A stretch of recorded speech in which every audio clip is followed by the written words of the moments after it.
네, 반갑습니다. 경제만화방 시작하도록 하겠습니다. 이야, 오늘은 저 이광수 대표님하고 저하고 검정색 이거 겉옷만 벗으면 그렇죠. 이게 완전히 블랙으로 통일되어 있습니다. 그렇네요. 자, 별일 없으셨죠? 네네네. 네. 요즘 뭐 김원준 총수 좀 알아듣고 있습니까? 주식 막 용어 써가면서 가르치고 있던데 아직 보니까 햇병아리야. 아니, 어려운 점이 이렇게 가끔 하품을 하세요. 왜냐하면 이게 2시간 반, 3시간씩 맞아요. 피곤해, 하루에 피곤해. 방송하니까 뒷부분 갈 때 좀 피곤함이 드러납니다. 그러니까 집중력이 떨어지는데 이제는 조금 주식 얘기도 하니까 그러니까 이게 겹치면서 그래도 얼마나 좋습니까? 이렇게 관심을 갖는다는 게 의미 있는 진전이라고 보고요. 근데 이제 그렇게 할 것을 진지하게 우리 경제만화방을 보고 먼저 하지. 우리 또 성견지명으로 이렇게 먼저 가지 않았습니까? 근데 거기는 뭐 질의응답이 없기 때문에 우리랑 좀 차이가 있습니다. 물론 많은 분들이 거기 보시지만 오늘 또 바쁘게 달려봐야 할 텐데 그 한미 정상회담 얘기도 해야 하고 오늘 엔비디아 실적 발표도 나왔고 또 이광수 대표가 팔란티어, 피터틸 뭐 이 준비한 이야기도 들어봐야 할 것 같고 또 한국은행이 또 금리나 관련해서 동결 조치를 했는데 이런 게 또 어떤 영향이 있는지 그리고 여러분들 궁금한 점 질의응답 좀 많이 받도록 그렇게 해보겠습니다. 그리고 시간 되면 노란 봉투법하고 집중 투표제 관련해서 뭐 그 전에 다뤘긴 합니다만 한두 가지 핵심적인 이야기 있으면 좀 다뤄보도록 그렇게 하겠습니다. 먼저 한미 정상회담 좀 다뤄야 하는데 전반적인 얘기는 우리가 많이 했고 사실 다른 코너에서도 경제 쪽에 좀 초점을 둬서 짚어봐야 할 부분들이 있으면 좀 짚어주셨으면 좋겠는데 먼저 박신호 평론가 어떻게 보셨습니까? 일단은 경제적으로 보면은 사실은 미국하고 긴장 관계가 계속된다. 그리고 뭔가 알 수 없는 불확실성을 계속 우리를 긁어댄다. 이게 사실은 제일 우리를 누르는 어떤 압력이거든요. 네. 그게 해소됐다는 게 돈으로 환산할 수 없는 큰 성과예요. 그러니까 약간 불확실성. 그럼요. 예를 들어서 우리가 3,500억 불 관세 협상할 때 3,500억 불 투자하기로 했고 1,500억 불은 마스가로 하자 이렇게 했는데 나머지 그럼 2,000억 불이 있는데 우리 입장에서는 한 5%만 직접 투자고 나머지는 정부가 뭐 보증하는 것도 있고 신용공여도 있고 민간 투자하는 거 상황 봐서 하겠다 이렇게 해서 두루뭉술하게 사실은 전략적 모호의 단계로 몰아놨었거든요. 네네. 그런데 갑자기 대통령 출국하기 며칠 전부터 미국에서 아닌데 그거 어음 끊어준 거 아닌데 현찰인데 이번에 어디 쓸지 영수증 끊어와 이렇게 요구를 세게 할 것 같다는 기사들이 계속 나왔거든요. 그랬군요. 그럼 당장에 뭐 어떤 거를 이제 현찰로 내야 될지 그런 압박이 세지면 어떡하나 이런 게 고민이 많았고 예를 들어서 이제 삼성 같은 경우에도 너 인텔 내가 지분 사는 거 봤지? 맞아 그거 있었어. 너도 보조금 받을래? 지분 토해낼래? 그럼 지분 얼마까지 낼래? 뭐 이런 식으로 해서 우리가 예상 못한 청구서가 나오면 어떡하나 걱정했는데 크게 보면 그런 노이즈나 불확실성이 일단은 다 스무스하게 정리됐다. 네. 나오지 않았다라는 게 돈으로 환산할 수 없는 큰 불확실성이 거쳤다. 요게 하나고요. 네. 이제 조금 이제 걱정되는 부분은 몇 가지 있죠. 예를 들어서 근데 이제 악재 먼저 말씀드리면 미국 무기 사라 이렇게 얘기한 거 있어요. 근데 그거는 큰 악재 아닙니다. 그치. 어차피 우리 전력에 필요한 것 중에 우리가 골라 사면 되는 거고. 과거에도 많이 샀잖아요. 그럼요. 그리고 돈 주고 물건 받는 거니까 그거는 그나마 땅바닥이나 바닥에 버리는 게 아니란 말이에요. 방사는 우리가 또 수출도 엄청 하잖아 지금. 그렇죠. 그러니까 이제 그거는 not bad다 이렇게 하고 그냥 체크만 하고 넘어가면 되고요. 추가적으로 이제 LNG 미국 거를 더 사기로 했어요. 추가적으로 돈 더 내기로 우리가 했고. 예상했죠. 예상했고 그거는 솔직히 사줄게 제발 팔기나 해라. 생산이 안 돼요 우리한테 줄 물량도 안 나와요. 그러니까 이건 얼마든지 우리가 어음 끊어줘도 되는 거니까 이것도 악재가 아닙니다. 그러니까 이 두 가지는 우리가 내줬다라고 하지만 사실 내준 게 아니다 이렇게 봐도 괜찮고요. 다만 이제 알래스카가 조금 이제 걸리는 게 하나 그렇죠. 있어요. 그거 고집하더라고. 예. 근데 그게 이제 일본한테는 대놓고 협정이 들어갔는데 우리 때는 그게 빠졌거든요. 예. 근데 이제 이번에 협정까지는 나오지 않았지만 또 우리가 그걸 동의한다고 발표하지도 않았습니다만은 트럼프 대통령이 일본하고 한국하고 합작해가지고 잘 해. 이 얘기를 분명히 했기 때문에 적어도 트럼프 대통령 머릿속에는 그게 분명히 들어있다는 게 힌트로 하나 나왔어요. 그 정도가 일단 경제적으로 보면 조금 고민되는 정도고 호재는 아까 말씀드린 것처럼 그런 거 있고요. 우리가 이제 추가 투자를 발표한 부분이 몇 개 있는데 이게 진짜 우리한테 부담되는 투자였냐라고 보면 꼭 그렇지는 않아요. 대한항공이 보잉을 100세대 정도 사기로 했어요. 이것도 어차피 사야 되는 비행기예요. 그리고 사실은 당장 사는 것도 아니고 얘네도 만들어야 파는 거예요. 그러니까 이것도 큰 투자는 아닌 것 같고 아까 LNG도 괜찮고요. 그다음 한 10개에서 11개 정도 MOU가 체결됐는데 현재 체결된 MOU 중에서 우리한테 크게 불리한 건 없어요. 그리고 오히려 그동안 숨겨지지 않았던 내용 중에서 예를 들어서 고려아연이 게르마늄을 로키드 마틴에 이제 납품하기로 했다. 뭐 이런 게 나왔거든요. 이거는 미국 입장에서는 중국을 배제하고 싶고 원자재 같은 것들 이런 것들 한국을 통해서 받고 싶은데 그거 우리가 할 수 있어. 그거 몰랐어? 이러면서 이제 새롭게 오히려 활로가 뚫어진 것도 있고요. 고려아연이요. 게르마늄을 이제 로키드 마틴 방산업체에 꽂기로 했어요. 그런 건 너무 좋고요.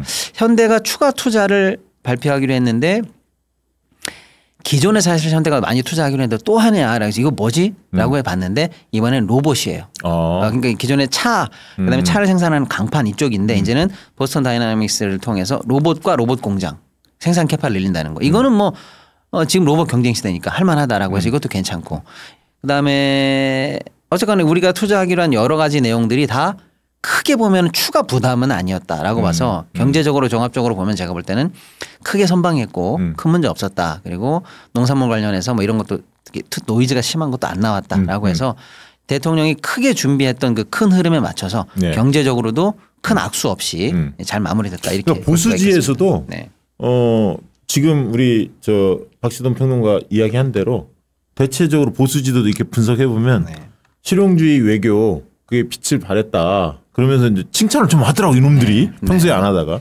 이건수 대표님 어떻게 보셨습니까?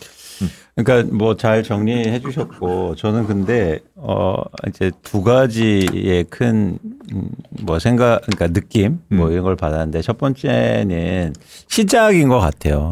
그러니까 이게 끝이 아니라. 그렇지. 네, 그래서 그 사이에 트럼프 끌려 내려오지 않을까 그런 생각도 해봅니다. 그래서 이제는 기업이나 산업 뭐 투자 이런 건들은 이제 계속돼야 되는 거고 근데 미세한 조정 뭐 큰 조정도 있을 수 있고 그러니까 이제 시작이다. 앞으로 대응을 되게 잘해야겠다는 생각이 들었고 두 번째는 그냥 전반적으로 제 개인적인 생각인데 미국이 대한민국한테 큰 관심이 없는 것 같은 느낌? 네, 그걸 받았어요. 그러니까 여기서 관심이라는 건 뭐냐면 보니까 니네한테 별로 먹을 게 별로 없는데. 그러니까 이 느낌.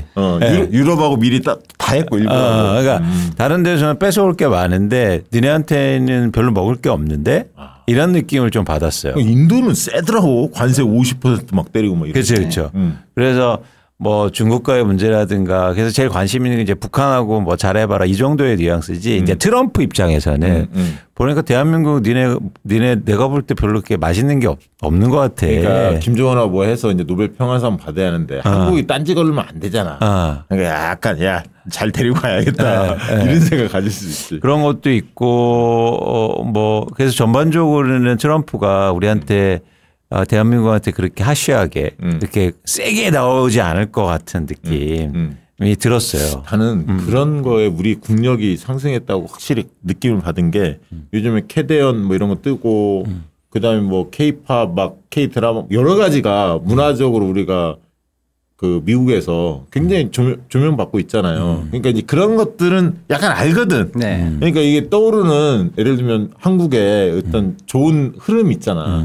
거기에서 척지면 트럼프도 인기가 떨어지거든. 젊은 사람들한테도 미국 젊은 사람. 나는 그런 것도 영향이 있었다고. 그럴 수 있죠. 그래서 어쨌든 트럼프가 좀 유했던 건 그런 친근감의 표시 전략적일 수도 있겠지만 별로 가져올 게 없다는 느낌이 좀 들었어요. 또 하나는 이제 산업적으로 보면 저는 좀 깜짝 놀랐어요. 왜냐하면 이재명 대통령 직접 방문했지만 저 한번 보고 싶었는데 그 필라델피아의 필리조선소 있잖아요. 생각보다 굉장히 좋더라고요.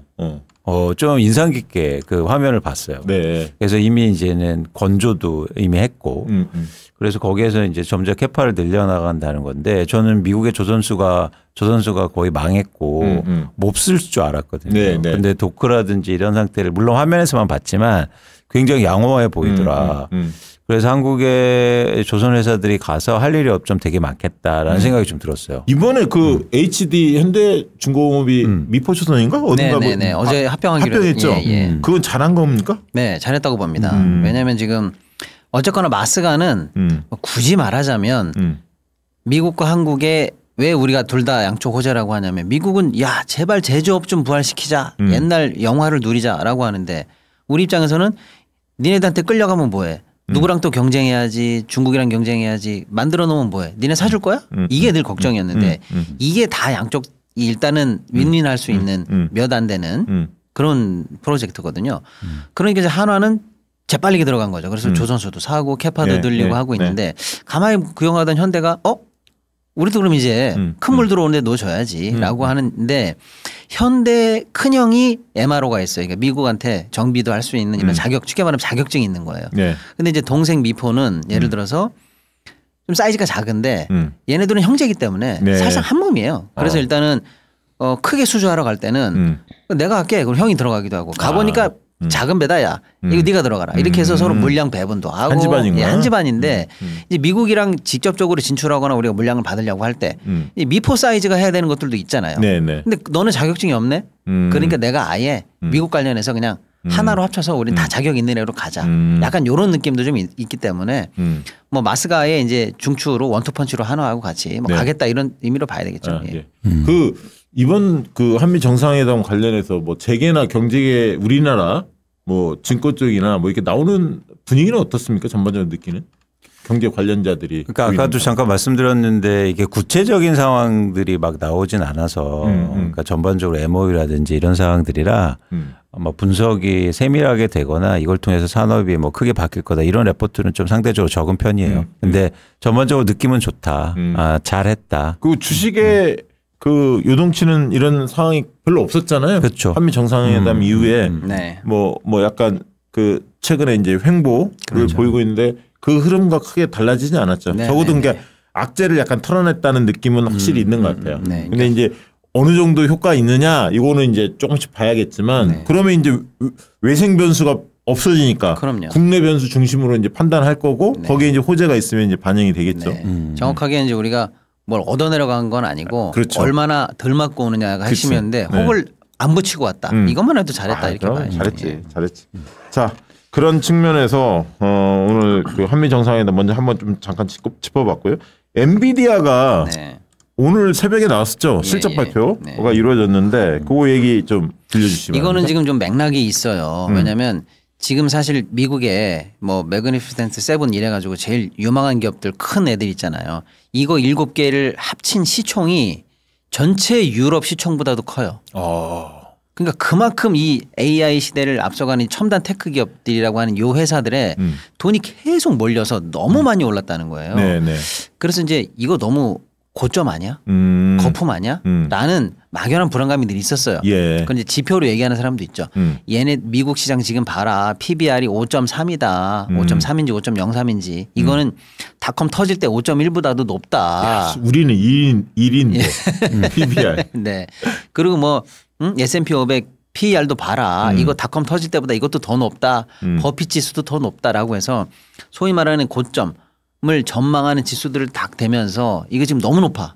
언제든 이거 무너질 수 있어. 네. 이런 주장이 하나 있고 그런 와중에 AI 선두주자 샘 알트만이 실제로 AI 거품이 많다 이러면서 거품론에 불을 지폈죠. 근데 네. 이건 말이 안 되는 게 거품은 많은데 자기는 투자한다. 그러니까 딴 놈들은 거품이고 나는 아니다 이런 얘기지만 어쨌거나. 예. 그리고 MIT 공대에서 보고서를 마침 떼냈어요. 이게 지금 다 한 주에 겹치는 거예요. MIT에서 뭐라고 그러냐면 AI 그렇게 각광받는데 쫙 봐니까 5%만 수익 내고 95%는 돈도 안 되더라. 그러니까 얼마 전에 예. 그 핀테크 기업들이 전체적으로 좀 빠졌잖아요. 주식이 네네네. 우리나라도 그게 네. 다 영향이 미쳤구나. 그러니까 그 맥락 속에서 거품이야? 라고 할 때 아닌데 실적이 좋잖아. 그리고 실체가 있어 이거는. 옛날 튜올립 하나의 집안채 값은 하던 그런 실체 없는 거품이 거품이지 실적도 있고 칩 만들잖아. 실체가 있잖아. 라는 이제 반론이 있었는데 네. 그 양쪽의 가늠자가 될 실적 지표로 물론 앞으로 쭉 봐야 되겠습니다만은 오늘 발표된 엔비디아 실적을 사람들이 궁금해했던 거예요. 진짜 꼭진가? 망했나? 뭐가 흔들리나? 그래서 사실 굉장히 중요한 지표입니다. 네. 오늘 나온 네. 거는 요 단기간의 흐름 속에서 시장에서는 엔비디아의 예를 들어서 이제 매출을 460억 달러로 받고 주당 순이익을 1.01로 예상을 했습니다. 일단은 네. 이게 시장의 예상치인데 막상 뚜껑을 오늘 새벽에 열어보니까 매출은 467억 불이 나왔고 주당 순이익도 1.05가 나왔어요. 결론 시장 예상치보다는 살짝 상회하면서 그래도 뭐 어닝 쇼크를 줬다 이런 건 아니다 이렇게 볼 수 있죠. 자 그런데 그러면 뭐 오픈머니고 뭐 좋은 거네라고 해야 되는데 속을 한번 열어보니 엔비디아의 주 매출은 결국 데이터 센터에 들어가는 칩 같은 건데 네. 네. 데이터 센터 관련한 매출이 80% 정도 되거든요. 네. 여기 매출의 증가율이 꺾였어요. 네, 여기 매출. 그러면 이제 핵심 장사 이게 이제 AI의 어떤 리트머스 같은 건데 네. 이게 좀 꺾였다는 게 하나 안 좋은 점. 두 번째는 엔비디아가 결국에는 잘 되고 칩이 잘 되려면 사실은 중국에다 셀이 갖다 팔아야 되거든요. 예. 근데 그동안 미중 전쟁 때문에 중국에 못 팔게 해가지고 그러니까 그게 영향이 컸네. 그게 나쁜 영향이다. 첫째, 왜 우리가 돈을 못 벌어야 되는 중국에 거꾸로. 그렇지. 자, 둘째, 우리가 안 판다고 쟤네들이 못 하냐. 오히려 개발 욕구만 더 자극해가지고 따라오게 만들지 않느냐. 그치. 우리 거 사야 되는데 이런 비판이 있어서 결국 젠슨 황이 트럼프를 설득해서 저가형, 낮은 저사양을 이제 중국에 수출하기로 허락을 받고 대신 15% 내가 세금 낼게. 이렇게 해서 트럼프한테 허락을 받았거든요. 네. 그래서 이 중국향 수출이 얼마나 올라갔을까가 이제 중요한 거예요. 그게 이제 그럼 엔비디아가 최근에 못하던 중국 매출이 추가로 얹어지는 거니까. 근데 요거를 뚜껑을 열어봤더니 중국향 매출이 빵.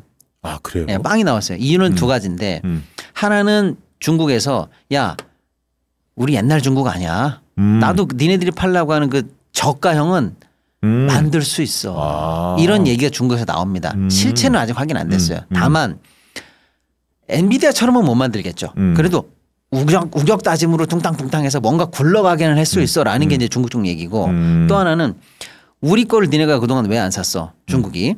우리가 뭐 칩을 심네 뭐 해가지고 정보 보안 흔들리는 그래서 니네 거 안 샀지? 나도 니네가 엔비디아 거 이번에 수출하는 거에 무슨 스파이 칩이 있는지 나 몰라. 중국 공산당이 그 백도어 쉽게 말하면 정보 빼나가는 거 있을 수 있으니까 수입하지 마. 이래가지고 정보 하지 말라고 그랬어요. 결국 그거는 트럼프를 압박하는 거네. 압박하는 거. 네가 판다고 해도 나 싫어 이렇게 된 거거든요. 그러니까 이 두 가지 문제를 보세요. 하나는 중국 공산당의 정치적 얘기잖아요. 백도어가 있어 이런 거고. 둘째는 나도 만들 수 있어 이거잖아요. 이 둘 다가 엔비디아가 해결하기 어려운 얘기예요. 그렇지. 정부가 풀어야 정부가 풀어야 되든지 빨리 해야 되는 문제잖아요. 그러니까 데이터 센터 안 좋아. 안 좋다는 건 아니지만 꺾여. 그다음에 중국 관련해서는 엔비디아 수준의 손을 떠났구나. 이렇게 보니까 야 이거 괜찮을까라고 하는 걱정이 조금 있는 거예요. 그러니까 매출이랑 이런 건 컨센보다는 나왔고 3분기에도 잘할 것 같다고 가이드를 냈어요. 그것도 괜찮은데 시장에서 좀 찜찜한 거예요. 그래서 새벽 장이 이제 미국 장 마감하고 장외 시간 외에서 3%씩 빠지고 있어요 지금. 요게 일단 엔비디아 우리 알아본 핵심이에요. 우리나라 그런 핀테크 기업들의 영향도 좀 그렇죠. 미치겠네요. 그거를 고지고대로 우리가 만약에 본다면 원래 엔비디아가 중국향 매출을 만약에 만들어낼 수 있었다고 치면 네. 그게 삼성한테는 호재다라는 게 기본 분석이었어요. 왜냐하면 이미 SK는 엔비디아랑 저 대만에 TSMC로 납품을 하는데도 물량이 모자라. 그건 고사양이에요. 그럼 삼성이 그거보다 조금 못 만들거든요. 그러니까 잘 됐다. 우린 저사양 잘 만드니까. 나도 그러면 중국향에다가 물건 심을 수 있겠네. 이렇게 생각했는데 지금 중국 매출이 안 나온다는 거는 삼성한테도 오더가 안 올 수 있다는 거잖아요. 그 얘기네. 그러니까 요거는 삼성한테 조금 악재가 아닐까 일단 이렇게 생각할 수 있는 거고요. 그다음에 어쨌거나 데이터 센터 꺾이는 것도 이거는 삼성 SK 하이닉스한테도 좋은 건 아니죠.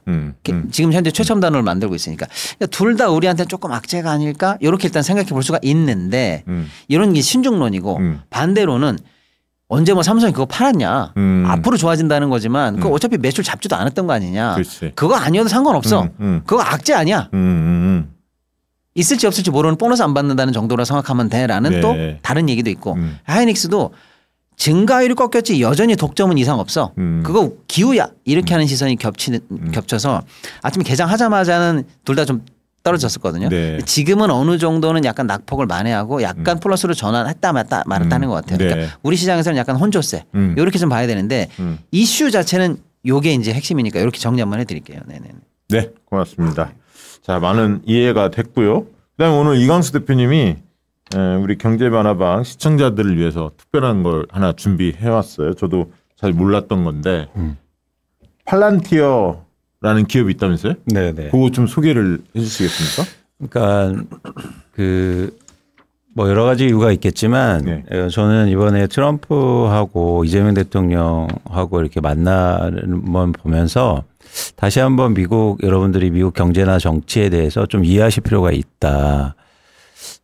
뭐 제가 정치 전문가는 아니지만 사실 트럼프가 대통령에 다시 재선된 가장 강력한 원인은 제가 볼 때 미국의 경제가 뭔가 큰 변화가 있기 때문이거든요. 그러니까 그걸 기반으로 해서 예를 들어서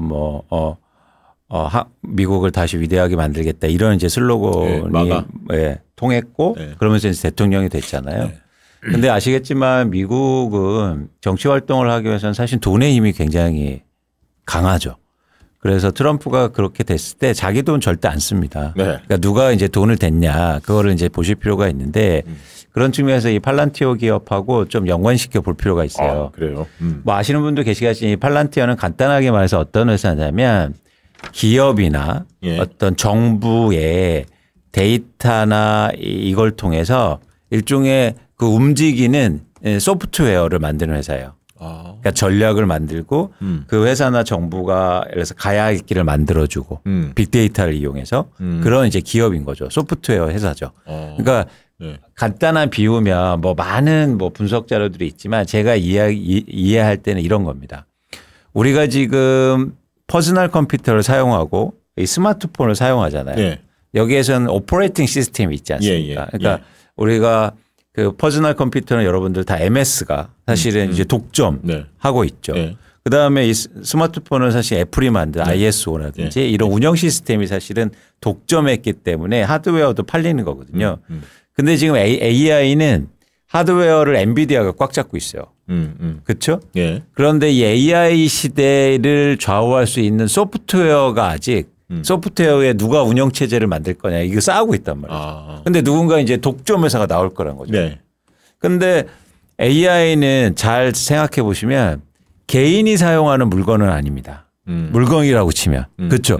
기업이라든지 정부가 AI를 활용하고 그래서 우리나라 정부도 AI를 하겠다는 거잖아요. 그러니까 개인이 나 데이터 센터 만들어야지 나 데이터 센터 사야지 이건 아니에요. 그래서 AI의 이런 하드웨어로 AI가 전환될 때는 결국에는 기업이나 정부의 오퍼레이팅 AI를 이용할 때 오퍼레이팅 시스템을 누가 만드냐 이게 핵심이거든요. 그걸 이제 팔란티어가 하는 거예요. 그러니까 이게 장기적으로 어떻게 될 수 있냐면 AI 시대에 마이크로소프트가 될 수 있는 거예요. 그러면 우리나라도 저렇게 하는 지금 도전하는 회사들이 있을 거 아닙니까? 그렇죠. 근데 이제 게임이 안 되죠. 게임이 안 되죠. 일단. 쟤네가 먹는 거네. 그냥. 근데 그래서 한국의 기업들도 뭐 두산 같은 회사들도 이제 팔란티어에 이제는 맡기고 이러고 있거든요. 근데 저 팔란티어라는 뜻이 뭐냐면 반지의 제왕에서 보면 저렇게 저거 구슬입니다. 유리 구슬. 저게 뭐냐면 막 멀리를 보게도 하고 막 이런 거예요. 그러니까 그런 건데 일종의 그거를 지향하면서 이제 만든 회사인데 이제 다음 장을 보시면 이 회사가 최근에 이제 주가가 굉장히 가파르게 상승하는데요. 그러네요. 이유가 있어요. 뭐냐면 일단 첫 번째 이유는 트럼프하고 관련이 있어요. 아, 그렇구나. 그래서 다음 장 한번 볼게요. 왜 관련이 있냐면 최근에 이 팔란티어라는 회사가 미국 육군한테 뭐랄까 결국엔 계약을 하는데요. 무려 100억 달러의 계약이요. 우리는 14조 원 정도 14조? 넘는 거죠. 근데 대형 계약을 맺는데 정부가 그동안 정부가 갖고 있던 운영 시스템이 있을 거 아닙니까? 그게 다 만기가 되는 순간 다 팔란티어하고 계약하고 있어요. 지금 트럼프 시대에. 야, 근데 저 팔란티어의 그 파운더가 누구냐면 피터 틸이라는 사람이에요.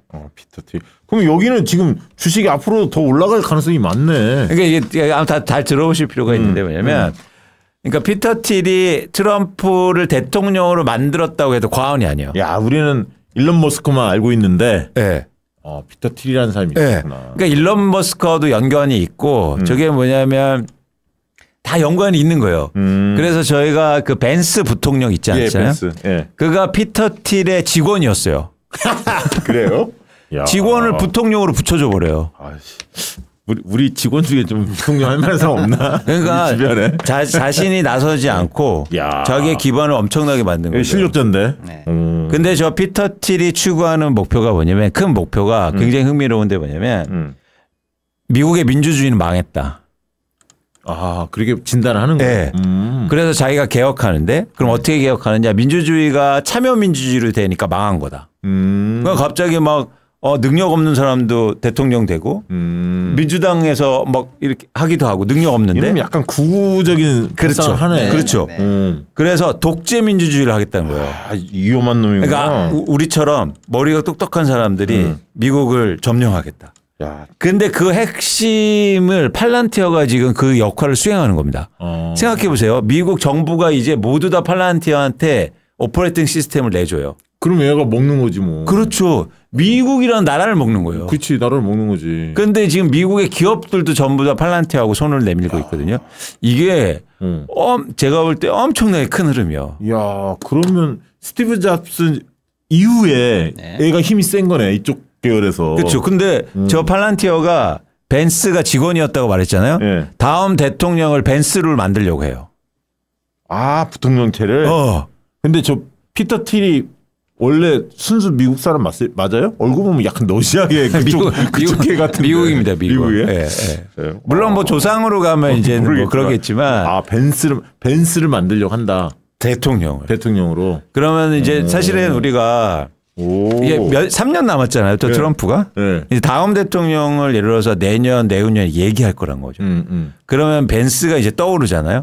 그러면 예를 들면 쉽게 말하면 팔란티어 주가는 그냥 하이러키인 거예요. 그러네. 그렇죠. 그리고 팔란티어는 기본적으로 트럼프 다음에 또 나오나? 못 나오죠. 누가요? 원래는. 뭘 바꿔야 나오는 거지 지금. 그냥은 못 나오고. 그냥 못 나오고. 예. 걸려 있지. 예. 그러니까 뭐냐면 지금 그런 큰 작업을 미국에서 하고 있어요. 아, 그렇구나. 이거 중요한 포인트네. 네. 이거 몇 개월 전에 다뤘으면 우리 완전 사람들이 너무 좋아했겠다. 많이 올랐으니까. 근데 그만큼 지금 미국은 정치적으로 굉장히 뭐랄까 변동기고 도대의 힘이 지금 미국의 정치를 좌우하고 있다. 그러니까 예를 들어서 트럼프의 관심이나 지금 미국 정치인들의 관심이나 경제의 관심은 온통 저기에 있어요. 아, 그렇구나. 그래서 우리도 관심을 한번 가져보자. 그 상장회사 투자 목록도 나와 있던데? 그러니까 저희가 그러면 피터 틸이 뭘 투자했지 한번 본 거예요. 예. 그러니까 피터 틸이 투자하는 회사가 앞으로 잘 될 수도 있지 않습니까? 그렇죠. 그러면 잘 보면 굉장히 흥미로운 회사들이 많아요. 뭐 바이오라든지 아니면 데이터 관련된 회사들, 심지어 부동산 관련 회사들도 있고요. 이거는 그러면 피터 틸 개인이 그냥 투자한 겁니까? 피터 틸이 개인이 갖고 있는 회사가 투자한 회사들. 그러니까 원래 피터 틸은 뭐냐면 벤처 투자자예요. 네. 그래서 스탠포드를 다니다가 스탠포드를 1980년대 뭐 중후반에 이렇게 들어가거든요. 네. 그래서 들어갔더니 스탠포드 애들이 그렇게 똑똑한 애들이 다 대마초 피고 막 이러고 있어요. 야, 열받은 거야. 이런 애들한테 미국을 맡길 수 없다. 아, 그런 어떤. 그래서 2년 만에 스탠포드를 중퇴하고 그래서 펀드 같은 걸 만들어서 이제는 벤처 투자, 즉 스타트업에 투자하기 시작합니다. UC 버클리가 더 그런데 바글바글한데 그런 친구들. 그러면서 얘네 집단이 있는데 그 집단이 뭐냐면 대마초 이런 게 피는 게 아니라 운동을 하기 시작해요. 뭐 운동을 만들고 막 그러면서 이제는 돈을 엄청나게 벌기 시작하죠. 수많은 스타트업. 그러면 뭐 얘가 유튜브. 팔런티어도 가지고 있고 또 다른 투자 회사들도 여러 개 갖고 있다는 얘기네. 아까 그게 목록이에요. 상장 회사. 근데 뭐 비상장 회사도 많고. 근데 여러분 이 피터 틸을 공부해 보시면 굉장히 재밌다. 이놈 주목해야겠는데. 근데 어쨌든 그래서 이 팔란티어라는 회사가 제가 관심 있게 이제 보고 있어요. 예를 들면 마이크로소프트가 3조 달러거든요. 네. 근데 팔란티어가 그렇게 주가가 많이 올라도 3천억 달러밖에 되지 않아요. 시가총액이. 내일 당장 막 사람들이 좀 관심 가질 것 같은데 내일 당장. 네, 그래서 요즘에 이제는 팔란티어 주가가 좀 빠지고 있는데 이거는 지금 미국의 힘의 축이 어쩌면 바뀔 수가 있다. 그런 뭐 그래서 뭐 벤스라든가 이런 정치인들이 피터 틸에 가장 관심 있게 보고 있고 지금 미국의 뭐 이런 IT 기업들 AI 분야에서도 피터 틸이 어디에 투자하지? 그 사람이 무슨 말을 하지? 이런 것들의 초미의 관심사예요. 알겠습니다. 자, 우리나라하고 관계 있는 기업도 있습니까? 이 팔란티어하고? 우리나라 기업들이 우리나라 이 피터 틸이 20년 아니야 한 15년 전인가 한미 반도체를 방문해요. 옛날에 15년. 네. 근데 뭐 큰 의미는 없는 것 같고 일단 방문해서 만나긴 해요. 방 안에서. 다음 달에 저기 광순의 복도방과 만나는 걸로 추진을 한번. 한국 올 계획 없다고 합니까? 그래서 오늘은 그냥 이렇게 좀 쉬는 그런 차원에서 이제는 팔란티어나 피터 틸을 한번 말씀드렸는데 여러분들이 한번 관심 있게 본다. 근데 굉장히 재밌는 일이 많이 일어날 수도 있다라는 말씀을 드립니다. 알겠습니다. 너무 좋은 정보였고요. 한국은행이 오늘 기준 금리 관련해서 뭐 동결 조치 했다면서요? 예, 동결이 됐고요. 이제 동결될 거 이제 여러분들 아실 거예요. 이제 동결이냐 뭐 내리냐 올리냐도 당연히 중요하지만 예상한 대로 갔냐 안 갔냐가 이제 사실은 더 중요하잖아요. 네, 동결될 거로 사실 뭐 100% 예상했기 때문에 예. 동결 자체는 충격이 아니고 이유는 이제 뭐 여러 가지가 있습니다만 일단은 아직 미국이 내린 건 아니다. 그리고 이제 지난 주말에 있었던 잭슨홀 미팅에서 어쨌거나 미국이 내릴 것처럼 해석될 수 있는 여지를 줬어요. 네, 네. 그럼 이제 9월에 내리거든요. 네. 그거를 보고 내려도 늦지 않는데 혹시나 모르는데 우리가 성급하게 미리 내릴 필요는 없다. 그러니까 9월에 내리고 우리는 그 이후에 상황 보고 내리자라는 게 일단은 상황론상으로도 맞고요. 네. 또 하나는 많이 그래도 컴다운 되고는 있습니다만 그래도 만약에 우리가 먼저 내리고 유동성이 조금 더 먼저 풀리면 그나마 조금씩 불씨를 잡아가던 집값에 잘못하면 또 영향을 줄 수 있으니까 성급하게 하지 않겠다라는 게 하나 있고요. 또 하나는 지금 일단 정부가 내수 관련해서 지금 1차 민생 소비 쿠폰도 했는데 이게 만약에 부족하면 추가 대책까지도 추석 앞두고 전후로 해서 뭔가 좀 또 낸다는 거예요. 네, 네. 그러면 어쨌거나 그 돈이 어떻게 풀리는지 회복이 되는지 그게 또 물가에 어떻게 영향을 주는지를 한 번 더 천천히 봐도 된다. 이런 신중론이 하나 있는 거고 이 정도로 보면 지금 성급하게 내릴 이유는 없었다 이렇게 보는데 그거 그대로 그냥 이렇게 보시면 됩니다. 그러니까 이거 네. 큰 노이즈는 없고요. 다만 이제 연말에 우리 경기를 쭉 반영했을 때 올해 성장률 얼마나 될 것 같느냐라고 했을 때 기존에 0.8 예상했었는데 조금 올려서 0.9 조금은 그래도 올라갈 것 같다. 좀 더 신경 쓰지 1.0으로 좀. 그러니까 이제 우리도 그래도 이재명 대통령 정부 바뀌고 윤석열이 말아먹은 경제 반년 만에 우리가 조금이라도 올려서 0.2 이상 올려서 1 되면 좋겠다 이거잖아요. 그 이제 하반기 이제 내수 풀리는 거랑 이런 걸 좀 상황 보면은 그것도 이제 가능할 것처럼 보이고. 네. 그다음에 내년 전망도 같이 발표됐는데 네. 큰 예상치 뭐 그 언저리니까 큰 노이즈는 없이 이렇게 딱 정리만 하고 넘어가셔도 네. 될 것 같아요. 네. 그때 그 이광수 대표님이 그 10월 달인가 지난주 방송에서 그 지금 이제 주식 혼조세를 띄고 있는데 3,200 뭐 그 언저리에서 계속 오르락 내리락 하는데 10월 말까지는 대략 이런 흐름이 이어질 것이다. 그때 그렇게 예상하지 않았습니까? 그렇죠. 뭐 지금도 비슷한 생각인가요? 네, 특별한 이벤트가 일단 없고 미국의 기준금리가 좀 네. 좌우할 텐데 9월 17일 날 하죠. 네. 발표를 하죠. 그게 약간 분기점이 될 수는 있는데 사람들이 또 기대를 또 많이 하고 있어서 뭐 크게 시장에 영향을 미치거나 이럴 것 같지는 않습니다. 네. 근데 이제 한국 주식을 볼 때 저는 지금 어쨌든 민주당이 하고 있는 뭐 상법 개정이라든지 네, 네. 여러 가지가 일단락 좀 돼야 될 것 같고 그 개정에 따라서 뭔가 액션하는 모습이 나와주면 이제는 확 또 달라질 수 있겠죠. 그렇게 보시면. 네. 그래서 뭐 그런 게 좀 빠르면 연말 때부터 시작되면 좋지 않겠느냐 일단 판단을 좀 하고 있어요. 뭐 상법이 이제 개정되고 있으니까. 예. 그래서 거기에 후속 조치라든가 기업들이 뭔가 따라서 변화도 하고 그러면 좀 더 좋을 거라고 보고 있고요. 그리고 후속 조치가 중요하군요. 그쵸. 그것만 통과된 것만 중요한 그쵸. 게 아니라. 또 사실 연말에 저희가 또 주목해서 보는 건 네. 어쨌든 연말에 기업들이 이제 배당 얘기가 나올 거잖아요. 네네네. 그리고 주주에 대한 정책들이 이제 나오기 시작, 주총을 앞두고 네. 그런 것들에서 좀 이제 좀 전향적으로 그리고 과거에 없던 일들이 좀 일어나면 시장에 큰 도움이 되겠죠. 거기다 대고 전 한 가지 이제는 또 말씀드리고 싶은 건 국민연금이 이제는 좀 변화를 해야 돼요. 그러니까 지금 국민연금 수장을 아직 바꾸진 않았죠. 네. 그 얘기는 아직 없었던 것 같아요. 그러니까 국민연금 한국 주식에 대해서 좀 더 관심을 많이 갖고 그리고 비중을 늘리고 전략적으로 그런 자세를 취할 필요가 있습니다. 그래야 사실 대한민국이 한국 주식을 사야죠. 그렇죠. 네, 그래서 지금 뭐 아무리 법 개정해도 사지 않으면 주가가 오를 수 없거든요. 네, 그래서 네. 저는 그런 부분에서도 좀 연말에 이야기가 나올 수 있다. 이게 내년 계획을 세우지 않습니까? 네. 그래서 이제는 뭐 10월, 11월, 12월 이때 또 한국의 주식이 한 번 더 모멘텀을 받지 않을까 생각을 좀 합니다. 네. 그 얘기 나왔으니까 상법 개정안 이번에 네. 집중 투표제 지금 통과됐지 않습니까? 예. 그 관련된 이야기도 좀 해주시죠. 예, 1차 상법 개정안이 통과됐을 때 4개가 통과됐어요. 뭐 이사회 충실히 뭐 이런 거 많이 기억하실 거예요. 네. 근데 그때 원래 같이 넣으려고 했는데 이것도 워낙에 파괴력이 좀 있어서 그때 통과가 못 됐어요. 예. 그리고 이제 미뤄졌는데 그때 미뤄질 때 이제 민주당에서 우리 이거 접은 거 아니다. 바로 오늘부터 논의 시작하겠다. 라고 했는데 약속을 지킨 거죠. 그래서 2차 상법 개정안이 며칠 전에 통과가 됐는데 핵심 내용은 집중투표제입니다. 집중투표제는 뭐 여러 의미가 있지만 우리 이제 대주주 오너들이 네. 뭐 오너라는 말도 이제 원래 틀린 말이죠. 근데 대주주들이 지분율 다 합쳐봐야 30-40%인데 이 사람들이 이사회에 대해서 사실 100% 지배하고 있잖아요. 네. 말이 안 된다. 그러면 어떻게 할 거냐? 그러면 예를 들면 이사를 3명 뽑으면 1번 이사 찬반, 2번 이사 찬반, 3번 찬반 이렇게 하면 내가 3표가 생기는 거잖아요. 네. 이거를 1번 할 때 하면 어차피 져. 2번도 어차피 져. 표 많은 대주주가 이기니까. 그러니까 나는 1번, 2번 이게 내가 나한테 생긴 3번의 투표 기회를 1번, 2번 때는 쓰지 않고 3번에 몰아줄 거야. 3표를 다 3번에 줄 거야. 라는 게 집중투표제입니다. 네. 투표할 때 정신 차리고 집중해. 이게 집중투표제가 아니고. 예. 몰아준다. 네, 몰아준다가 집중투표제예요. 네, 네. 그러면 적어도 3번에 대해서는 대주주보다 대주주랑 나랑 겨뤄볼 만하게 생긴 가능성이 열린 거죠.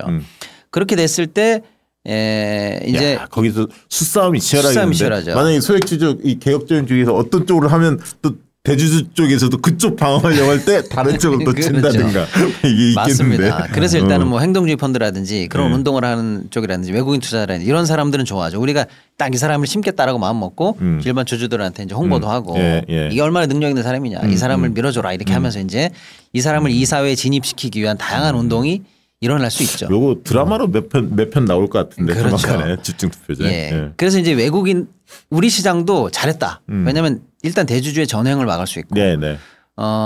일반주 소수주주들도 지분만 갖고 있으면 뭐하냐. 이사회에 들어가서 내가 원하는 일을 할 수 있어야지. 그렇지, 예. 그렇지. 그러니까 이게 경제 민주화의 척도다 이렇게 볼 수 있는데 외국인들은 너무 좋아하죠.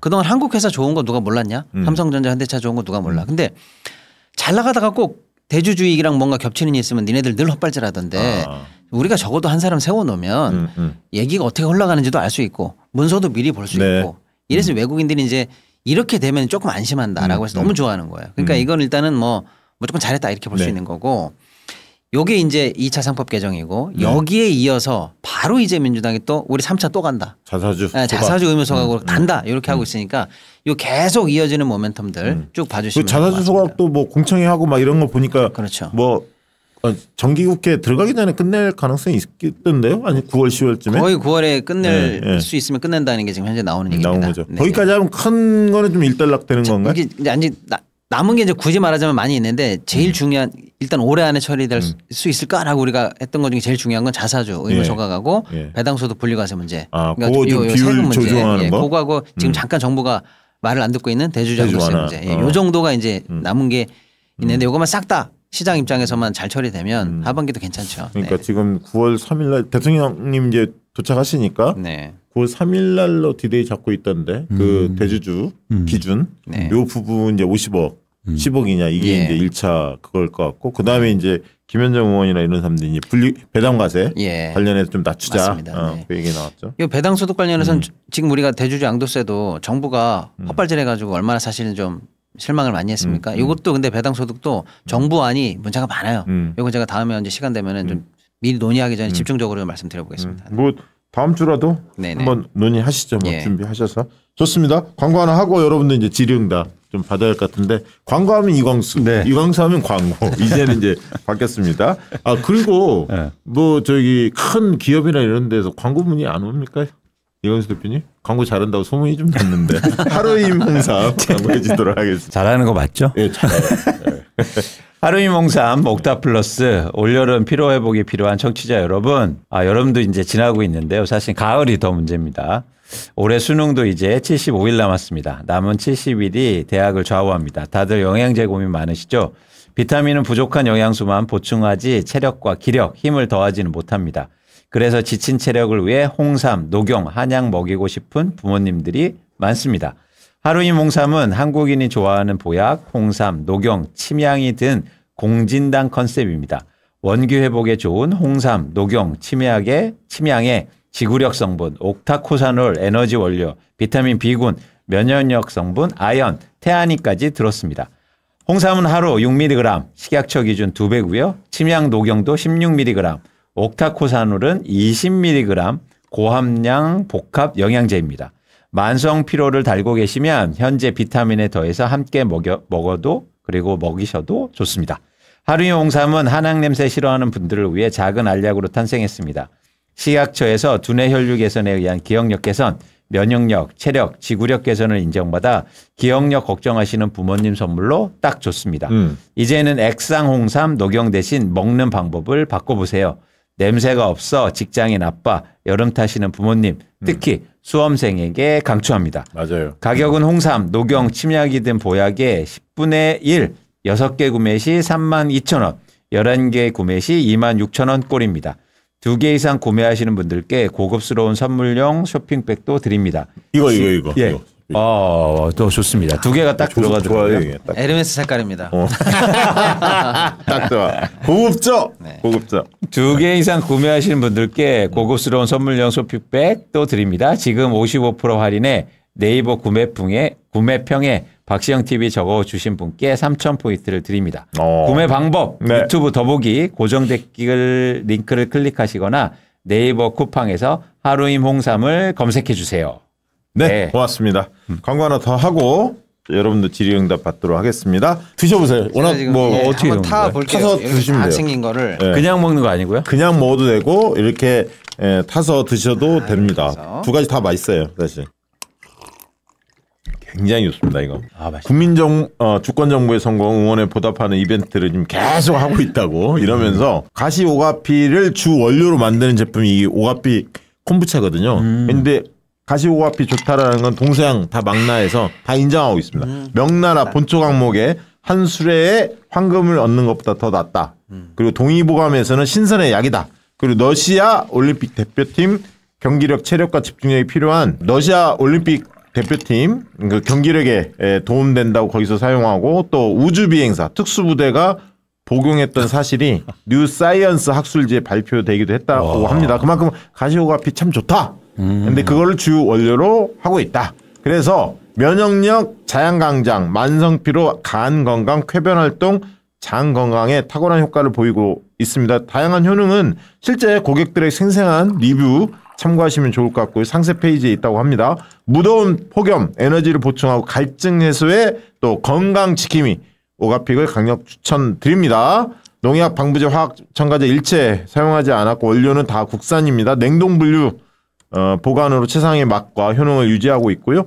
원가 상승하고 있지만 가격은 그대로 드리고 있습니다. 음용 방법으로는 아침 공복에 한 팩 드시면 좋고요. 오후 또는 회식 이후에 한 팩 섭취를 추천드립니다. 특히 저는 회식한 다음에 술자리 한 다음에 이거 드시면 이게 숙취 해소에도 도움돼요. 너무 좋을 것 같아요 지금. 쾌변과 함께 상쾌해집니다. 네. 다음날 아침이.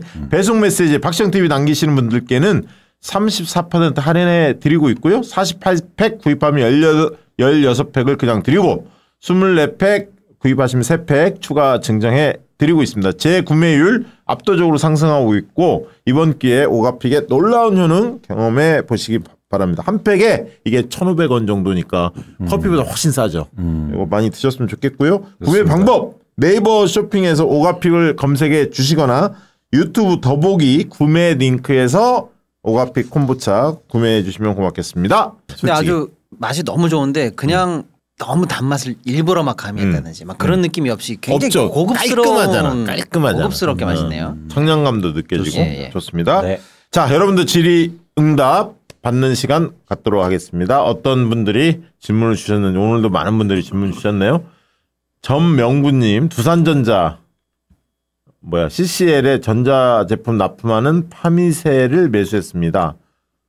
앞으로도 뭐 지속 가능성이 있어 보이고 공장도 증설 중입니다. 총 주식 대비 공매도 비중이 1.7이고 많이 높아 보이는데 보통 공매도 비중이 얼마 이상이면 높게 보는지 궁금하다고. 네. 그리고 파미셀 전망 어떻게 보는지도 궁금하다. 공매도 비중.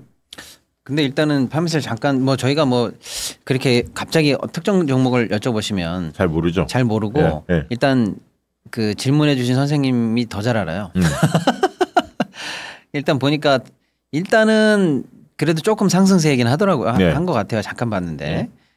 그리고 일단 다른 건 잘 모르지만 매출이 늘고 있네요.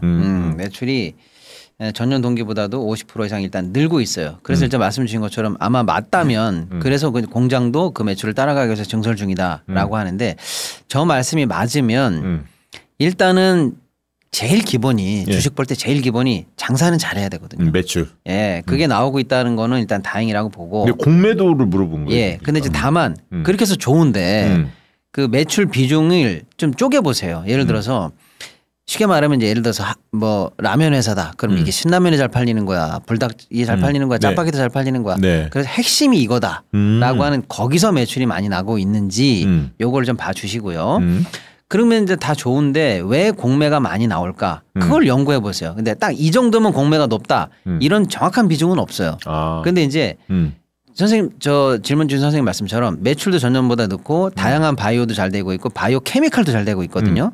그러면서 공장까지 늘리고 있는데 왜 공매가 높냐면 그 공매가 높은 이유가 있을 거예요. 선생님이 그러니까 입장을 바꿔보시라는 거죠. 나는 지금 올라간다고 샀지만 난 이거 떨어진다고 생각하고 떨어질 이유를 불을 켜고 찾아보세요. 그러니까 공매도 하는 사람들도 거기에 네. 그 모든 걸 거는 거 아니야. 이게. 그렇죠. 그러니까 예를 들면은 이제 보통의 경우는 매출이 올라가는데 공장 짓고 나면 그 정도 캐파 이상을 앞으로도 수요처가 감당해 줄 수 있을 것인가. 아, 공장만 크게 지었지만. 예. 아니면 이 지금 매출 많이 올랐는데 해당 시장에서 여전히 추가 매출이 가능할까? 여기가 꼭지일까? 그러니까 시장마다 캐파가 있잖아요. 네. 왠지 공매도 이렇게 하는 사람도 좀 미워 보여.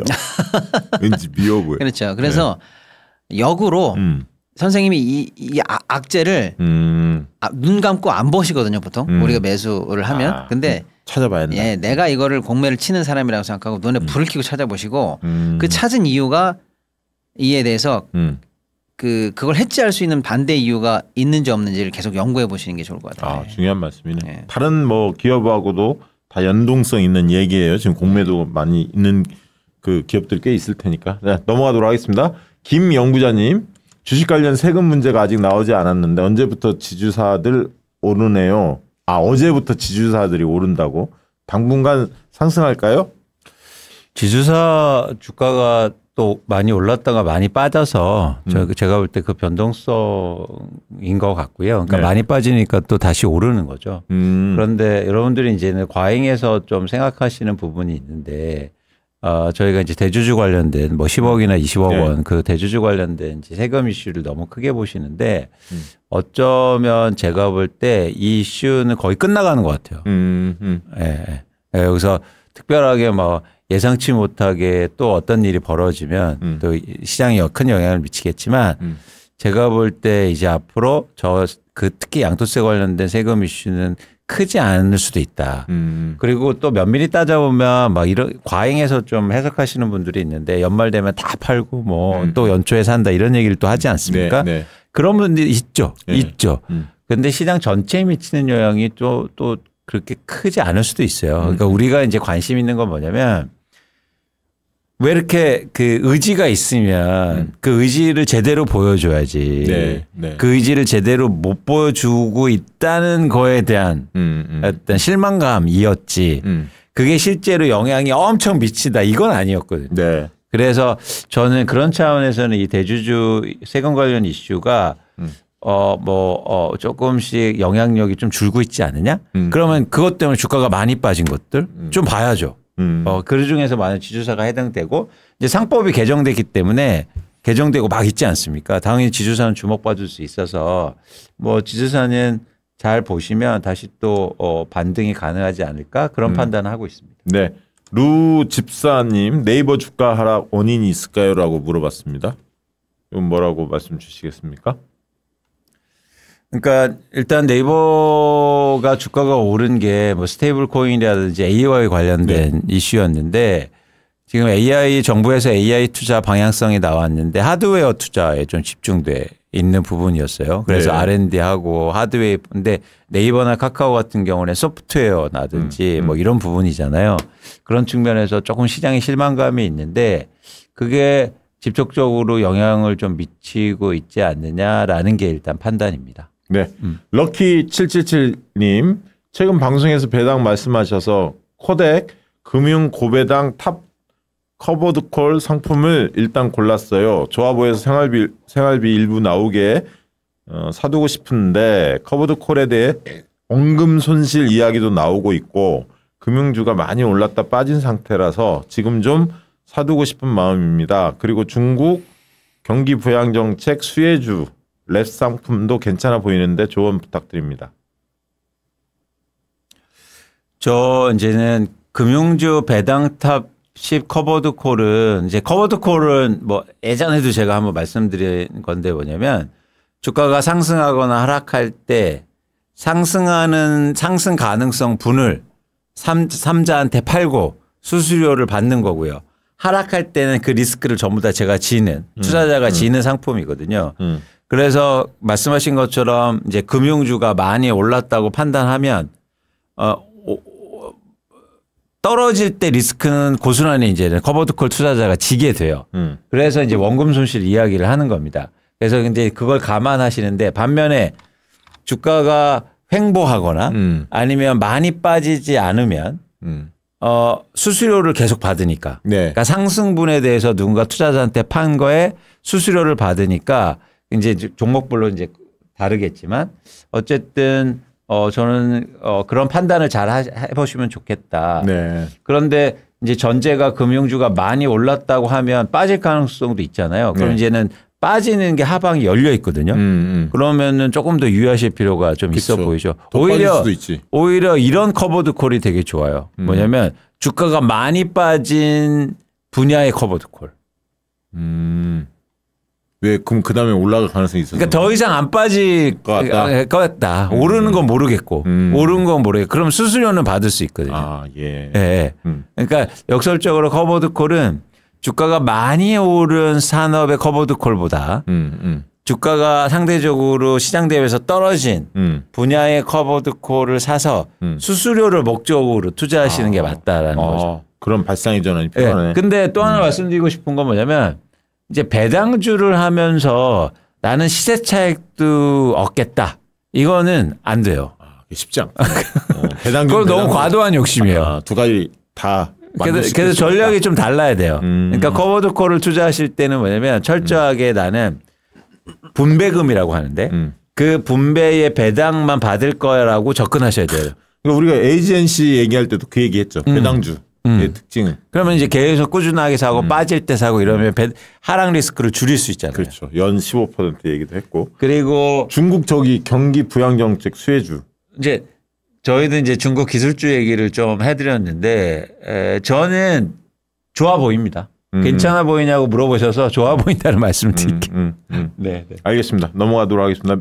자, YG월드리님 원전 뉴스로 한국전력이 급락하는 상황에서 어떻게 대응할까? 아, 이거 진짜 한손 때문에 난리 났잖아요. 네. 결과를 보니 원점으로 되돌아오긴 하던데 회사의 수익이 보장되지 않는다는 뉴스에 순간적으로 어떻게 대응하는 게 현명한 선택인지 모르겠어요. 이런 분들 많이 계실 것 같아요. 그러니까 이것도 누누이 이제 말씀드리지만 어쨌든 지금 뭐 급락이라고 말씀하셨는데 급락 수준은 사실 아니에요. 그러니까 주가가 어느 정도 사셨는가 이제 관건이긴 하겠지만 뭐 지금 37,000원 정도 되는데 한국전력이 뭐 폭락했다 이건 이제 아니고 여기서 이제는 대응하는 수준이라고 일단 판단합니다. 근데 여러분 한번 생각해 보세요. 제가 말씀을 계속 드리는 게 뭐냐면 예측은 단 한 번만 하는 거예요. 주식을 살 때. 그 다음엔 대응이다. 그렇죠. 그래서 주가에 따라서 대응하시면 돼요. 근데 이게 혼동하시면 돼요. 내가 주식을 갖고 있으면 예측을 하게 돼요. 그러니까 자꾸 원전은 좋아지겠지. 그럼 이거 주가 빠지는 거는 상관없이 기다리면 될 거야. 사기 전에 예측하는 거다. 그렇죠. 산 다음에는 대응이다. 그리고 분할 매수하면 그 분할 매수 끝때까지만 예측하시면 돼요. 나머지는 대응하시면. 그 대응하는 방법 알려드렸잖아요. 내가 예측한 수준보다 더 많이 떨어지면 판다. 그리고 오르면 그냥 계속 갖고 있는다. 이거거든요. 단순하게 보면. 물론 그 와중 속에서 이제 어려운 일들이 많겠지만 기본은 그겁니다. 김어준은 아직 여기까지 안 들어갔죠. 김어준 총수는.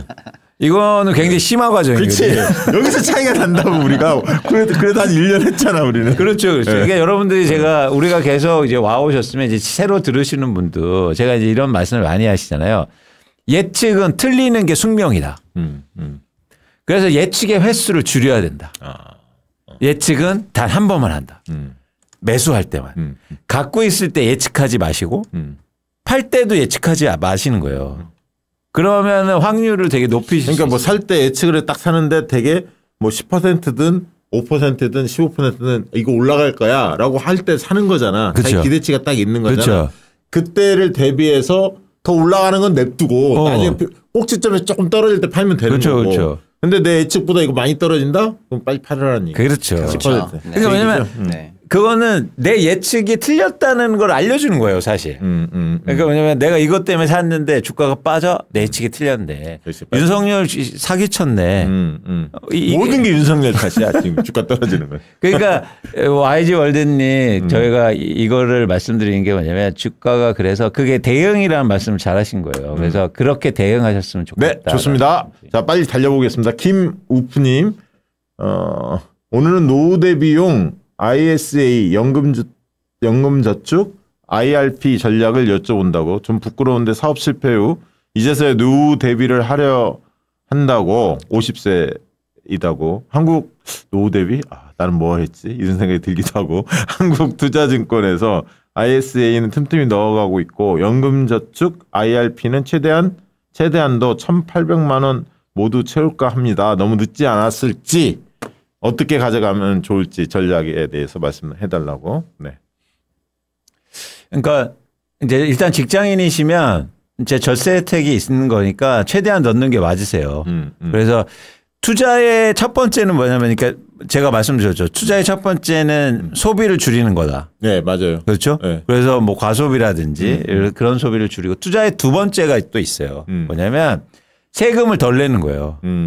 절세하는 거죠. 그러니까 탈세 아니고 절세. 중요하죠. 그래서 절세 상품에 대해서 여러분들이 관심을 많이 가지실 필요가 있어요. 근데 이제 말씀하신 것처럼 연금저축이라든지 IRP라든지 이런 것들은 일종의 절세 상품이기 때문에 네. 또 그 안에 그 자금을 넣으시면 그 안에서 여러분들이 투자의 포트폴리오를 구성할 수 있거든요. 뭐 ETF라든지 아까 말씀드린 커버드 콜이라든지 그건 이제 의사결정 하시니까 일단 첫 번째는 여기에서 꽉 채워 나간다. 거기서 자산 배분은 또 다른 고민이고 네, 네. 일단 그거는 되게 좋은 전략이라고 보고 있습니다. 네, 고맙습니다. 그리고 한 가지 또 네. 사업 실패를 부끄러워하지 마세요. 그럼. 네, 그럼요. 네. 화이팅 하시고. 네. 네. 화이팅. 자, 그 다음 분.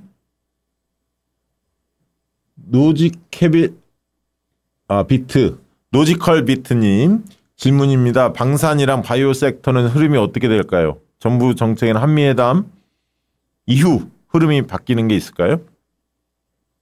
일단은 뭐 회사별로 각 그 장단점이 많잖아요, 회사들이. 근데 지금 이제 그러니까 방산이랑 바이오가 워낙에 많으니까 당장 이렇다 저렇다 이렇게 말씀드릴 수는 없는데 한 가지 주목을 해야 되는 포인트는 정부가 15개 중점 성장 섹터를 내고 또 이제 앞으로도 이제 경제 성장 방향을 내는데 저 방산이랑 바이오가 다 들어가 있어요. 네네. 그래서 이제 정부 입장에서는 중요 사업으로 키우겠다는 거예요. 그거는 맞아요. 그러면 일단 선생님이 관심 있는 종목이 정부의 방산 키우는 이 세부 디테일하고 맞느냐를 봐야 되는데 네. 이 정부가 예를 들어서 방산 당연히 키우죠. 근데 이미 큰 애들 있잖아요. 네. 뭐 지금 당장이라도 탱크 팔고 뭐 잠수함 팔고 할 수 있는 미사일 팔고 네. 그런 회사들은 내버려둬도 잘 되는데 거길 더 키우겠다는 게 아니고 거기에 이제 무기를 계속 만들 수 있는 첨단 기술 밑에 있는 방산 캐피탈, 방산 벤처 이런 것들을 종합적으로 키워서 생태계를 잘 조성해 보겠다는 거거든요. 그러니까 정부가 방산이랑 바이오를 키운다고 할 때 이미 잘 나가고 있는 초대형주보다는 이번에 정책 흐름에 맞춰서 앞으로 더 클 수 있는 네. 바로 밑에 있는 좋은 기술을 갖고 있는 그런 업체들을 찾아보시면 좋을 것 같습니다. 네. 네. 한 서너 개만 받고 이제 마무리할 것 같은데요. 최베로니카님 마이크로웍스 코리아랑 드론 등의 고출력 모듈 생산업체에 관심이 있는데 괜찮은 생각인지 여쭤봅니다. 이것도 말씀하죠. 말씀하세요. 이것도 우리가 알 수가 없죠. 평소에 관심이 없는데. 그런데 무선 드론, 완전 자율 비행 드론에 대해서도 정부가 키워야 되는 피지컬 안에 들어가 있습니다, 이번에. 그러니까 아까 똑같은 거예요. 그럼 정부가 만약에 여러분이 정부라고 생각해 보세요. 드론을 키워야 되는데 드론 중에서 드론을 잘 움직이게 할 수 있는 항법이나 이런 거에 정부가 관심을 가질지 드론 물리적으로 잘 만드는 회사에 관심을 가질지 아까 조 선생님 말씀하신 것처럼 드론의 출력을 높아주는 그 모듈 생산업체에 관심이 많을지 네. 이렇게 놓고 한번 봐보세요. 근데 네. 큰 정책은 들어가 있습니다. 캡틴 오이님 종목이 투자주의, 투자 경고 지정이 된 이후에 주가 변동을 판단하는 기준이 있을까요? 그러니까 정확하게 질문을 제가 이해를 못하는 걸 수도 있겠지만 어쨌든 회사가 뭐 거래량이 급증하거나 투자의 변동성이 그러니까 주가의 변동성이 크면은 지정이 되잖아요. 그런 측면에서는 당연히 주가 변동을 좀 유의해서 보시는 거고 주가 변동을 판단하는 기준 정확히 어떤 의미인지는 모르겠는데 네. 그 말 그대로 그러니까 주의와 경고라는 건 뭐냐면 잘못 해석하시는 게 있어요. 저거가 뜨면은 주가가 떨어지는 거냐? 예, 그건 아니라는 거죠. 변동성을 얘기하는 거지. 아, 변동성이 크다. 그러니까 그래서 저걸 지정한데 주가가 오히려 더 많이 오르는 주식들도 있거든요. 아, 그래요? 네, 그럼요. 그래서 여러분들이 꼭 저게 뜬다고 해서 뭐 걱정되는데 주가 엄청 빠지는 거 아니야? 이건 아니다. 무슨 생각 갖고 있죠? 이건 아니다. 그렇게 생각하실 필요는 없다는 말씀을 드립니다. 조이 105님 우상향할 것 같은 주식에 투자해서 몇 달 지켜보자 하다가도 주식방에서 역시 익절이 최고지 하면서 단타 수익 자랑하는 사람들 보면 나도 저렇게 해야 하나? 갈피를 못 잡겠습니다. 실제로 단타 매매가 수익률이 더 좋은 건가요? 라고 물어봤습니다. 저건 제가 확신해서 말씀드리는데 장기적으로는 무조건 안 좋아요. 네, 단타 매매하면. 왜냐하면 반대로 손실도 커지거든요. 그렇게 단타 매매를 하면. 네. 그래서 단타 매매를 뭐 수익 조금 났다 해서 팔지 마시고 아까 말씀드린 것처럼 수익이 나면 그냥 갖고 있는 겁니다. 그렇지. 네, 그래서 대응만 잘하면 된다. 예, 그렇습니다. 그래서 여러분들이 또 그러니까 우리가 여건도 한번 고민해 볼 필요가 있어요. 우리가 막 일하고 뭐 이래야 되는데 단타를 하면서 맨날 주가책만 볼 수는 없거든요. 저희가 또 그런 투자를 지향하지도 않고 있고 그래서 여러분들이 단타로 매고 조금 오르면 팔고 이런 것들에 이렇게 투자를 하시면 안 된다는 말씀을 다시 한번 강조해서 말씀드립니다. 네, 이제 두 개만 하고 끝내겠습니다. 정호로 님이 민주당 국회의원 전원이 대통령처럼 적립식 ETF를 하는 건 어떨까 싶습니다. 대통령도 하고 있어서 문제가 되지 않습니다. 이건 뭐 강요할 수는 없잖아요. 이거는 넘어가도록 하겠습니다. 의견인 것 같고요. 표류도 님이 노르웨이에서 지금 시청 중이라고. 이거 해줘야 돼. 자다가 깜놀해서 지금 4시인데 새벽 4시라고 시청 중이라고.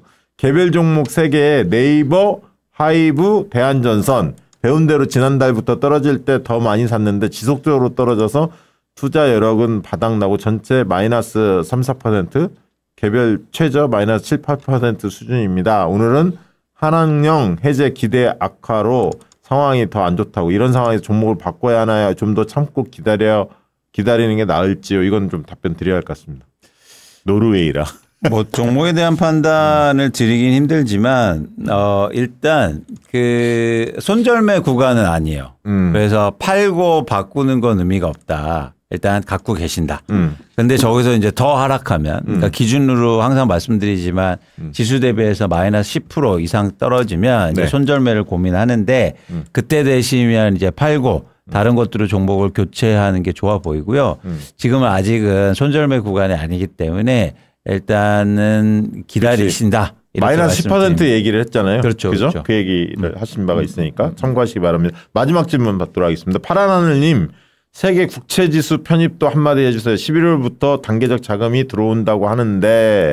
네, 세계 국채지수 편입은 우리가 확정이 됐는데 돼서 그러면 이제 그 국채지수를 쫓아가는 펀드들이 우리나라 국채를 사거든요. 그래서 뭐 몇십 조 정도 우리 국채를 산다라고 일단 호재였는데 당초 발표될 때는 올 하반기 11월부터는 사기로 돼 있었어요. 네네. 근데 지난번에 계엄이 나고 나라가 거의 무정부 상태가 되고 나서 국채지수에서 탈락은 안 됐는데 매입 스케줄이 연기됐어요. 11월이 아니고 내년으로 넘어갔습니다. 그래서 내년 빨라야 4월 늦으면 한 번 더 일단은 구체적으로 조금 늦어질 가능성이 있어서 이것도 윤석열 때문에 집행이 늦어졌어요. 그러니까 선생님께서 세계지수 편입 때문에 우리나라 채권이 어떻게 될까를 고려하고 그때 11월에 돈이 들어오겠지 이렇게 생각했던 스케줄을 일단 4개월 이상 미루세요. 6개월 이상 미루시고 판단해 보시면 되겠습니다. 네.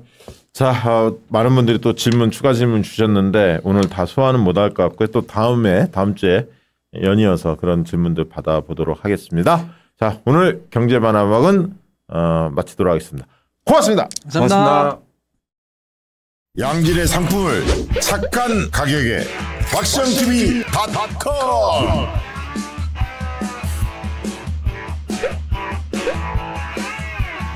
다양한 상품들, 식품, 건강, 생활, 쇼핑이 후원이다. 박상TV.com